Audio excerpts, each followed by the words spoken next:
Bonjour à tous, ravi de vous retrouver pour ce nouveau numéro de l'été d'HP Hour. Vous le savez, tout au long de l'été, nous parcourons les routes du sud-ouest de la France, les plages également du sud-ouest de la France.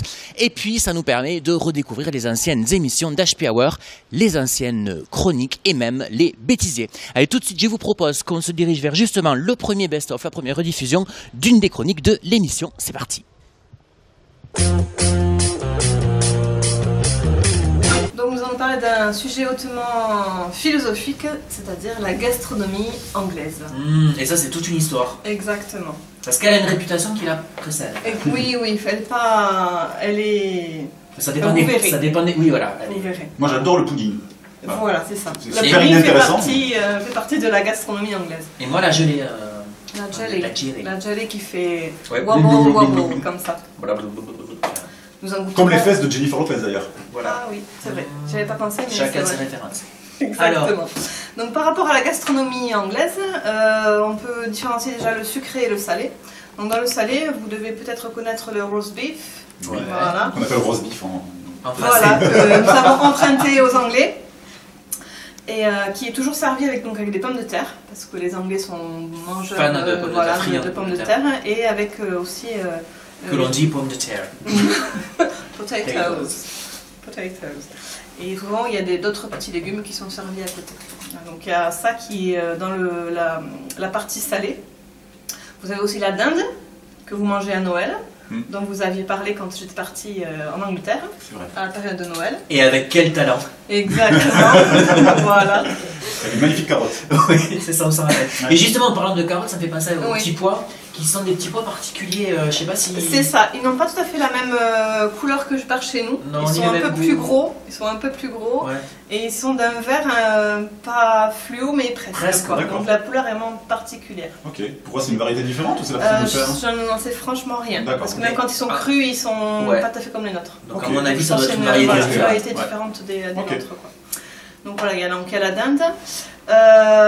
Vous avez aussi, qui est très connu, le fish and chips. Ouais, ça c'est super connu. Que souvent les Britanniques mangent le vendredi soir. Après la semaine, c'est une manière aussi de se poser et de Fêter sortir. le week-end qui Voilà, commence. aller pas de cuisine à la maison et ils partent manger du fish and chips. Et alors, contrairement à ce qu'on dit souvent, Ouais. enfin ce qu'on croit souvent, dans le fish and chips, le fish, c'est pas du poisson pané. Il est pané. C'est du poisson frais, mais après qui est pané presque devant le client. Ouais, quoi. mais la panure, on dit panure. Oui. Je suis à Fallot, je oui. pas dur. Oui, oui. Faites un petit peu comme vous voulez. Tu sais, c'est pas comme les carrés. Ah non, ça n'a rien à voir. Ça n'a rien avec c'est le pas poisson ça. pané C'est que plus, l'on peut je sais avoir. pas comment dire. C'est plus frit. Oui, C'est voilà, frit. c'est ça. frit. Ouais, Ok. c'est frit. Et à l'origine, quand ils faisaient du fish and chips, tout était servi en fait dans du papier journal. Ils recyclaient le papier C'est journal, vrai. ils le mettaient à l'intérieur et on vous le servait comme ça, comme un grand cône. Oui, c'était un cône et il y avait le gras comme ça qui dégoulinait, et ça, voilà. ça faisait partie. Non, mais ça faisait partie. C'est ça, typiquement du exactement. truc. Il y a un type de poisson particulier pour le fish. Non, c'est les poissons qui sont pêchés sur les côtes de la Grande-Bretagne. D'accord, je rappelle qu'il y a quelques semaines, c'était la journée de la baleine. Voilà, Comme exactement. ça, j'avais casé. Tout à fait. Alors, Après, vous avez tout ce qui est salé, vous avez le saumon aussi qui est beaucoup pêché sur les côtes plutôt de l'Écosse. Et vous avez aussi j'ai oublié, le haggis. qu'est-ce que c'est que ça? Connaissez-vous le haggis? Non. Non. Pas du tout. Alors le haggis, c'est un plat typiquement écossais, Ah. qui est de la panse de brebis farcie. Ok. Ah non, mais c'est particulier, non? Ça a beaucoup de goût. Ouais. Après, c'est très bon. Ça a beaucoup de goût, c'est très bon. T'as déjà Oui, goûté? je l'ai mangé en D'accord. Écosse. Oui. C'est pas Je l'ai fort mangé. de. Parce que déjà, quand on Ça, mange c'est de l'agneau fort. et tout ça, Voilà. c'est. C'est fait avec donc il y a la panse de brebis qui est farcie avec du hachis, du cœur des tripes et du foie de l'agneau. Voilà. Vous avez des oignons, des épices, de l'orge, tout ça. Et c'est bon. Quand c'est bien cuisiné, c'est bon. Mais il faut bien le cuisiner. Ok. Voilà. Donc ça c'est par rapport à tout ce qui est un petit peu salé. D'accord. Il y en a d'autres, mais là si vous avez l'essentiel. Après pour ce qui est sucré, faut pas croire, mais il y a des très bons gâteaux en Angleterre. Vous avez le trifle. Alors le trifle, pour ceux qui ont regardé un peu les émissions culinaires qui sont passées sur la 6 l'an passé, ils en ont fait un. Et en fait le trifle c'est fabriqué à base de biscuits roulés qui sont coupés en tranches. le fond d'un plat est nappé et à l'intérieur vous avez de la crème et des fruits. Et en fait après le gâteau est retourné et c'est déjà à l'œil c'est très très beau. Vous en montrerez une image après sur le site et c'est vraiment délicieux. Okay. C'est très bon. Donc, ça, très fort. Pas du tout. C'est très bon. Vous avez le crumble que vous devez connaître. Bien sûr. Le crumble avec la pâte sablée qui est imitée sur les fruits. Ouais. Voilà. L'apple pie. Oui, bien sûr. Bien sûr. Avec la pâte en dessous et puis la pâte au-dessus. Ouais. Le pudding dont tu nous as parlé tout à l'heure, qui est plus propre à la période de Noël et qui souvent, vous l'avez peut-être dit quand je n'étais pas là, qui est préparé très à l'avance par rapport à Noël. Oui, voilà. Tout à fait, parce qu'il faut qu'il soit un petit peu passé. Voilà, puis il est imbibé, il y a beaucoup d'alcool à l'intérieur. Voilà. Et vous avez aussi la jelly. Voilà, ce dont on parlait tout à l'heure, la jelly est qui est souvent très appréciée par nos petits amis anglophones. Ok. Voilà, donc ça c'est la partie vraiment des desserts. Et il ne faut pas croire, mais nous avons en Angleterre aussi du fromage. C'est pas le truc que tu manges sous vide. Non, il y a du vrai fromage qui est très bon. Il y a le cheddar. Ah oui. Voilà. Et il n'y a pas forcément celui qu'on peut trouver nous en France, mais il y en a du très bon avec beaucoup de goût et et en fait le cheddar c'est le nom d'une petite ville qui est dans le sud-ouest de l'Angleterre. D'accord. Voilà. Vous avez du Cheshire qui est aussi un fromage qui est assez blanc et salé. Et vous avez aussi le Stilton qui est du fromage bleu, un peu comme notre bleu à nous, et qui souvent est en IGP, comme nos fromages qu'on peut avoir aussi en France. Ok. Voilà. Donc en gros, c'est ce qu'on peut trouver en Angleterre. D'accord. On a des a priori sur les Anglais, parce que moi je pensais pas du tout qu'ils étaient amateurs de fromage, parce qu'on les voit comme très aseptisés. Enfin, tu vois ce que je veux dire, un peu, voilà, tout ce qui a un peu d'odeur, un peu de goût. Oui, ils sont très friands aussi de nos produits français. Mais il me semble que c'est en Angleterre qu'il existe une course contre une tombe de fromage. En fait, il y a des participants qui se mettent en haut d'une colline, je sais plus où c'est exactement. Ils font rouler une tombe de fromage. Tout à fait. C'est un peu d'actualité. Bienvenue en 2015. Une tonne de fromage, pardon. C'est ça. Et ils doivent déballer sur la colline. Le premier qui arrive repart avec sa tonne de fromage. D'accord. Ouais. Tout à fait. Super. Exactement. Quelle belle émission culturelle. Et d'où l'expression cheese. Exactement. Cheese. Eh oui. Ah oui, c'est vrai. D'où l'émission Rouler sans fromage. Alors, on continue donc avec des plats venus d'ailleurs, je crois. Alors, c'est vrai que les Anglais ont leur propre culture gustative, mais les Anglais se sont beaucoup éparpillés de par le monde. Donc ça date des colonies. Voilà, exactement. Donc on va parler peut-être de l'Inde. Et voilà, donc les Anglais aussi sont beaucoup friands de tout ce qui est curry. Ouais. Donc il y a beaucoup de... Si vous allez dans les pays anglophones, il y a beaucoup de restaurants indiens. Et oui, indiens, voilà. bien sûr. Donc le curry vraiment fait partie de leur culture des repas. Vous avez aussi la moussaka, qui est très populaire en Angleterre. Ça c'est la côté grec. Oui. Voilà. Et donc tout à l'heure je parlais du haggis avec les Écossais. Super, merci Claire. Alors comme d'habitude, je crois qu'on retrouvera donc le contenu de ta chronique avec la totalité des plats sur notre page Facebook. Donc n'hésitez pas à liker et à commenter.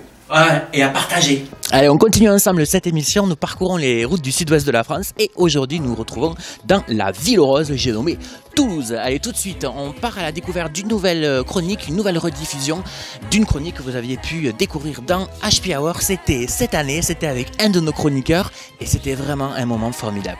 On parle de la lutte. Donc, pour ceux qui n'ont jamais entendu parler de ce sport, elle se joue debout ou au sol.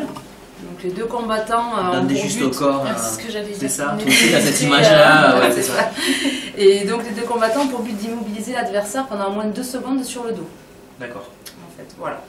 Donc on voit 2 techniques différentes. Donc il y a la lutte libre et la lutte gréco-romaine. Pardon. Voilà. Donc la lutte libre, les lutteurs peuvent attaquer sur tout le corps. Et donc avec les mains, les pieds, et ils viennent après en projection donc au sol. Donc c'est une lutte vraiment debout et qui vient au sol. D'accord. Voilà. Après la lutte gréco-romaine, donc les lutteurs peuvent attaquer seulement le haut du corps avec une interdiction d'attaquer le bas avec les mains ou avec les pieds. Donc ça reste vraiment voilà, de la lutte comme ça et on projette après au sol et là seulement on peut attaquer tous les membres du corps. Voilà, c'est les deux petites différences. Voilà, donc vous l'avez donc compris, la lutte adapte ses techniques d'immobilisation, de prise, également de projection, mais il n'y a pas de percussion. Contrairement aux autres sports de combat qu'on a vus, c'est-à-dire il n'y a pas de coups, voilà, c'est pas des coups, c'est que des prises, des mouvements de corps, voilà, mais il n'y a pas de coups de pied, de coups de poing, voilà, pas du tout. C'est vraiment que ça, et donc debout et au sol. Voilà. Donc les rounds se déroulent alors il y a 2 rounds sur les compétitions de 3 minutes. Voilà, avec 30 secondes de repos. En général, dans les autres sports de combat, on a quand même 1 minute de repos. Là, effectivement, 30 secondes, puisque... Et pourquoi, on sait 2 rounds, 3 minutes. Bon, je pense que c'est voilà, c'est simplement la réglementation qui est mise en place en fait dans ce sport-là. Et est-ce que ça peut aller jusqu'à 3 rounds s'ils peuvent être à égalité? Non. Parce que en fait, c'est 2 quoi qu'il arrive. Voilà, c'est 2 quoi qu'il arrive. Après, de toute façon, au niveau de la réglementation et des notations, après, soit on différencie, ou alors si vraiment il y a un match nul, il y a un match nul. D'accord. Voilà, ça c'est aussi dans tous les autres sports de combat, ça se passe comme ça aussi. Quoi. Ok, c'est ouvert aux femmes aussi Alors c'est ouvert aux femmes, voilà, toujours pareil. Il n'y a pas beaucoup de femmes qui pratiquent la lutte, c'est quand même voilà, au sol assez tactile. Hein. Donc c'est peut-être pour ça que les femmes n'y vont pas, parce qu'il y a beaucoup de garçons quand même dans les salles. Et du coup, bon, peut-être qu'elles n'osent pas, mais bon, je vous invite quand même à aller faire un tour pour voir un peu ce que ça donne, parce que ça reste un sport de combat. D'accord. Alors voilà, où on peut aller pour... Alors on peut aller donc à Tarbes, chez Monsieur Gesta Olivier, donc la salle Solferino. Ouais. Également Maubourguet. À Rabastens, c'est à Vic en Bigorre. C'est pas vrai. Donc quand même, on a quand même un large choix sur le département de 65 pour accéder à ce sport de combat. Et il faut savoir que la lutte, quand même, ça reste le sport de combat le plus pratiqué au monde. C'est pas vrai, enfin, j'avais jamais cru. Voilà, on parlait... Plus que le judo et tout ça? Oui, ça reste le sport de combat le plus pratiqué au monde. On peut le pratiquer pour les enfants à partir de 4 ans. Et également, à Tarbes, ce qui est intéressant aussi, c'est adapté au handicap avec l'handilute. D'accord, voilà. C'est vachement bien. Donc à se renseigner également sur le site de la mairie pour l'handilute. D'accord, on vous mettra les liens, bien sûr, voilà, comme d'habitude, et toutes les infos de la chronique d'Elena sur notre page Facebook. Voilà. Merci Elena. Merci. Ils sont polis. Et voilà, c'est sur ces dernières images des rediffusions d'HP Hour que nous nous quittons, mais ne soyez pas trop malheureux car nous nous retrouverons dès la semaine prochaine à la découverte d'une nouvelle ville, d'une nouvelle plage, d'un nouvel horizon. Allez, bonne semaine à tous, bon été et à la semaine prochaine. Ciao. Si on te dérange, tu le dis, hein, Julien? Mais justement, je me dis, j'ai bien ce petit compte de maîtresse. Tu peux couper, je continue, je peux. Bon. Et du coup, j'ai découvert le métier de la radio dans les grosses lignes. Et les grandes lignes. Oui, parce que non, mais toujours plus gros les contacts radio. D'ailleurs, heureusement qu'on est filmé qu'en haut.